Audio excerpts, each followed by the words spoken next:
In this video, I'm going to make the case that personal trainers should be subsidized by the government. Now, you could also include nutritionists, health coaches, and many other forms of preventative wellness in the theme of what I'm going to talk about today. But I'm a personal trainer, so I'm going to speak for myself, but I'm going to talk about why this would make sense for the economy, why this would make sense for the nation. Well, corporate wellness. Just think about why some companies add corporate wellness to their programs, to their corporation. What do? Well, they bring in personal trainers, they bring in yoga teachers, they bring in nutritionists, they do health talks, they do lots of things to promote being healthy in their business. Now, why would they do that? Well, the only reason why, now I was going to create a corporate wellness business many years ago. I wrote everything down, what I would do, how I would organize it. I never ended up doing it because I'm terrible with business, so I never had someone to help me out with that. But if I'm going to go in and sell a corporate wellness program, what would I try to sell the business people on? What would I try to sell the owners on? Well, they don't care about their employees being healthy for the most part. What do they care about? Dollars in, dollars out. But if you can show them that there's going to be a profit to be made because you're going to be spending money on this corporate wellness program, it's actually going to benefit you in the long term, they're going to sign up. And that's what you have to do. You have to sell them on that. So how would I do that? Well, I would come in and would say, hey, you know this stuff called healthcare that you have to pay for your employees? Well, those costs are going to go down because your entire company is going to be healthier. All right. They're going to take less sick days. Not only are they going to take less sick days, they're going to be more productive. They're going to have better morale. They're going to be more engaged. They're going to have less arguments because their mood's going to be better. So all of these things are going to end up, and we could actually show, well, if we take this many sick days off, if we lower your healthcare costs, if we do all of that, you're going to actually make money in the long term for whatever fee that we're charging.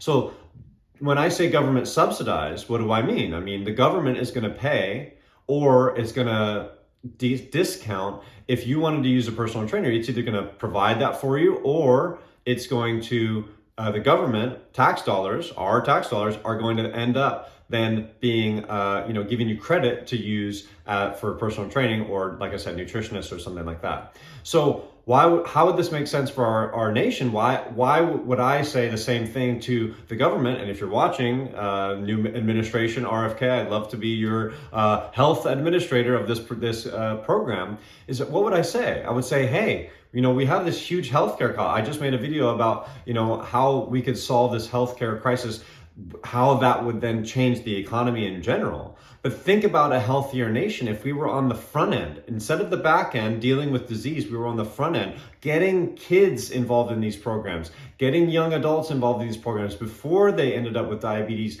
and then they have to be on medication for the rest of their life, running up these healthcare costs, being in and out of hospitals and urgent cares and doctor's visits because of these problems that they have down the line. If we got ahead of the problem, if we got ahead of that problem, what would that do? It would do all the same things that I was talking about in regard to the corporate wellness. You're going to have less healthcare costs. You're going to have, less illness overall. You're going to have more productivity. You're going to have less sick days. So businesses are going to function better. That means the country, every business, people working in these countries are going to be able to have better output. They're going to have better margins. They're going to do more for that company or that corporation or that business or that nonprofit or that hospital. I mean, think about the trickle down effect that would have if we put health first. And if you weren't sitting there going, oh, well, it costs all this money, because it does. It costs money to get a gym membership. It costs money to get a personal trainer. But what I know as a personal trainer, what I've been doing, and I see it with people that sign up for gyms. I used to work with I used to train at different gyms. And one of the things that ended up happening was people would sign up for a gym membership and they would never show up. That's basically the sales model of a lot of gyms. They focus on sales and they know that people aren't going to use it. It's just the same people that go to the gym every single day for the most part. But I could look and I would tell people on personal training with that. I would say, look, 85% of people that sign up for a gym membership don't use it. It's probably more than that, but I could say that number with a fact because I used to look and I used to find, and I used to write down people that would sign up, and then I would look at their check-ins. You could see when people check in or not, and I would see People that signed up for personal training, they had an obligation because they had this payment and they had to go. But if you sign up for a membership, you don't show up. And I used to look and see, okay, well, hey, that person signed up. And I go, look, they checked in one time. When did they check in? When we scanned it to give them their membership. They never came back, not even for the second time. Some people, they would come 1 or 2 times. You see, the first month, they would come a couple times. They get jazzed up, they get signed up. They don't get a trainer, they don't sign up. So for me, if we really want to make our country healthy, we need help. You need a partner. You need someone that's going to keep you accountable. Or else, what are you going to do? You're going to go back to your old patterns. And what are your old patterns? Like we have in this country, our old patterns, our normal life is overweight and obesity, eating lots of food, not doing lots of activity. Right now, you're watching a video on your phone, on your computer, wherever it is. This is what we do. This is what we do. We consume information. I do the same exact thing, but I have discipline, and because it's part of my life and because I have to sell myself on being healthy and doing the right things, I have to look a certain way. I have to perform a certain way. So if you don't have that in your life, if it doesn't matter because you sit at a desk, then there's no outside accountability or pressure on you to do these lifestyle changes. So if you want to make a change, unless if you're really fed up, and unless if you have a ton of reasons why, unless if you have some sort of illness that's just like, wow, I have to get my shit together, you're not going to change. So having help, having the ability to get help, because it's like, oh, well, I would really love a personal trainer. I would really love a health coach. I would really love a nutritionist, but I can't afford it. And what do? You end up down that same path that, where you're not happy or you're not, using the right things. Feel like I'm going to sneeze. Okay, made it through. Maybe not. All right, we're all right. So again, if you have these old patterns, you're going to need someone to hold your hand and get across that process. And I have clients that they're going to need a personal trainer for the rest of their life if they want to continue these things, because it's not a major focus for them and it's difficult. Someone like myself or someone that's similar to me, they could get a personal trainer. They could learn these things. Once they start seeing the benefits and they understand, they get it, they enjoy it, or they enjoy the results. They understand that it takes discipline. They understand how to do the techniques, how to do the movements. They know what to do. They know how to push themselves. They don't necessarily need a trainer for that long. And I've had clients like this where I train them and I'm like, man, they learned everything, right? And they're off and running. Whereas some people, their body and their brain don't talk to each other. They don't have the interest in it. They need reminded because they fall back into these old patterns. So having the ability to have trainers and coaches and nutritionists and people to help people change their way of life, that would benefit our country so much. Like I said, think about the corporate wellness programs. They're going to benefit on that back end. They're going to make this investment in their company, but they're doing it for profit motives even. So if you're the government and you're watching right now, if you're RFK and someone sent you this video and said, hey, maybe this should be a good idea, just think about it economically. So when you go back to the president and you go back to the rest of the people in government and say, well, this doesn't make sense for us economically. It will make sense in the long term because, again, on the back end, healthcare costs are going to go down dramatically.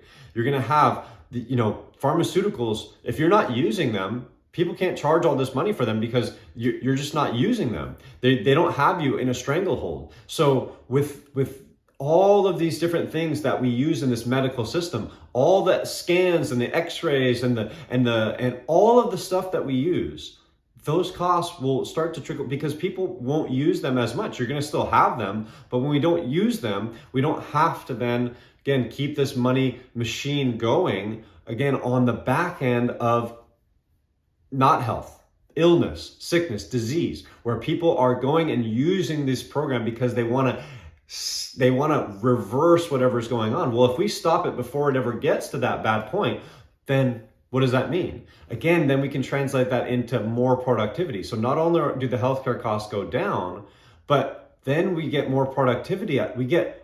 People get better ideas. They get inspired. They work harder. Their mood is better because they're healthy.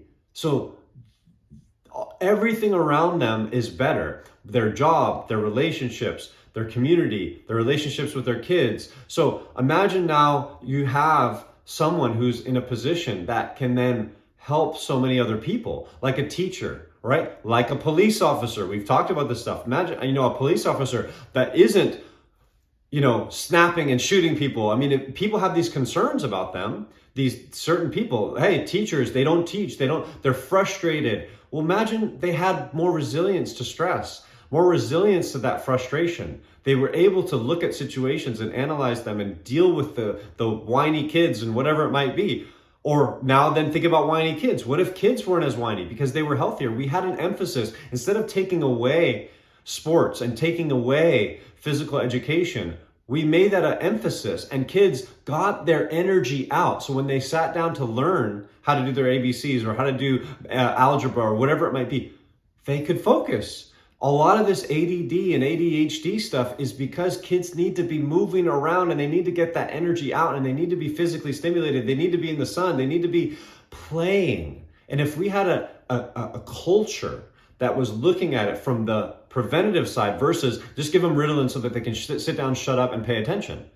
Imagine what that would do. We wouldn't have to use the Ritalin, costs go down, and then the productivity goes up.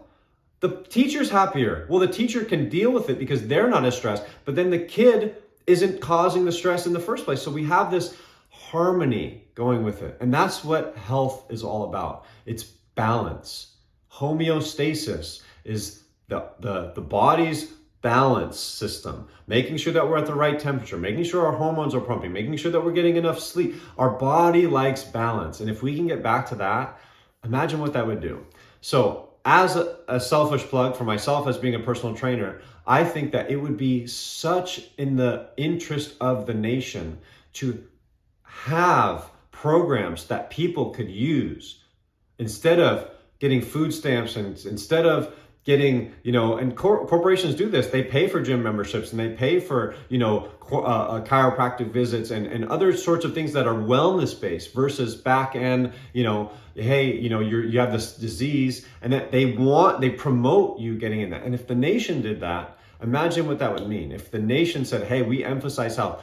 You want a personal trainer? It costs $100 an hour. We're going to make that cheaper for you, or we're going to pay for it all the way around. If you want this trainer over here, because he's even more expensive, because he's well sought after, right? But I've noticed, because and I'll finish that point, because that person is maybe $200 an hour. They're really well sought. People really want to train with that person. Well, we're not going to give you that whole amount. We're going to give you 50% off or something like that, right? Those programs that would help people stay accountable. But if you can't afford it, then we're going to find a way to get you so that, again, even if the trainer is terrible, right? Because there's good trainers, so there's bad trainers. The act of accountability and making sure that you have this focus on this area of your life, that's how you change. If I say I'm gonna, like I said, with gym memberships, I'm gonna get healthy. I'm gonna sign up for a gym membership and I'm gonna go every single day. Who's keeping you accountable? Your spouse who is like, I have no interest in going. If you have a couple, I've noticed that people who come in together and they sign up with a membership together, they end up staying longer because they have they have a buddy. But imagine if you had a buddy that was trained, certified. This is what they do for a living, and they could help. Imagine how much better your results would be. Just like anything else. If you want to learn something, if you want to do something outside your comfort zone, you get a coach, you get a trainer. This sense would be physical and nutritional. So, and maybe even mental, because a lot of times when I'm training people, it's a lot of mental coaching as well. It's getting people to look at things differently. So having those skills would then allow for people to then make a better life for themselves. But even if you're not great at it, even if trainers aren't that great initially, they've done studies where it shows people work harder if there's someone just sitting there watching you. Again, that's accountability. You're going to end up doing more effort and you're going to end up getting better results because of that. So that's why I believe that personal trainers, health coaches, nutritionists, of the like, they should be government subsidized. We should have a focus from our government to look at our nation and say health first versus health on the back end, which I talked about in my last video. It's more like disease and sick management. It's not health care. It's disease management, it's pain management. It's dealing with it on the back end. Let's get ahead of these problems and let's make sure that we have a healthy nation, and then let's see what that does for the rest of the economy and the rest of our well-being as a nation. So health first, that's my pitch. Send it over to the new administration, and maybe we'll see some changes with our statistics in this nation, because or in a bad way.